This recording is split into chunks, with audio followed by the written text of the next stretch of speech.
depuis plusieurs années aujourd'hui dans le pays, quoi qu'on en pense, un certain nombre de salariés dont les conditions de travail ou la relation avec leur employeur se dégradent, avaient entre guillemets une porte de sortie qui s'appelle la rupture conventionnelle. Dans le département du Morbihan, c'est en moyenne 300 à 400 ruptures conventionnelles par mois. C'est beaucoup, et à la fois ça traduit aussi la souffrance au travail que peuvent connaître un certain nombre de salariés. Sur ce sujet, je vous renvoie aux vidéos de Jean-Claude Delgen de Technologia qui explique ça très bien. Si on regarde toutes les études européennes, on voit que la France a complètement décroché au niveau des conditions de travail.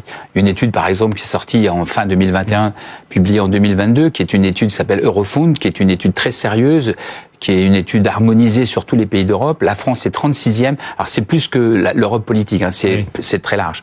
Elle est 36e, bonne dernière avec l'Albanie en matière de conditions de travail. Il y a un Français, à peu près 40% des Français qui sont dans un travail, je dirais, ce qu'on appelle sous pression. Soit avec des délais à tenir qui n'arrivent pas, soit avec des moyens qui sont insuffisants. Dernièrement, le rapport de l'IGAS qui l'a montré, la France a un management de type Louis XIVien. On le voit d'ailleurs au niveau de l'État, sans vouloir faire trop, je dirais, de parallèle. On a une situation donc où, en fait, très centralisée, très peu sur la confiance, très peu sur l'empathie. Et donc, ce management a été pris véritablement en étau avec la mise en place du télétravail. Pourquoi ? Parce que, premièrement, les boîtes qui n'étaient pas préparées, on avait beaucoup de retard en France sur la montée en puissance du télétravail. Si on compare d'ailleurs, enfin, on n'a pas le temps, mais si on compare avec d'autres pays, on s'aperçoit qu'on était très en retard.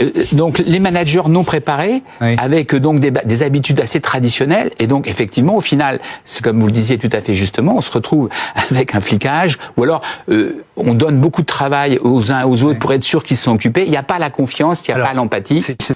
Aujourd'hui, dans le projet Bayrou, c'est que les salariés qui auront mis en place une rupture conventionnelle avec leur employeur verraient leur indemnité chômage minorée. Ça veut dire que vous êtes dans un boulot, vous souffrez au travail, vous en partez en mettant un accord plus ou moins en place avec votre employeur, vous serez pénalisé, ce qui est quand même un vrai problème.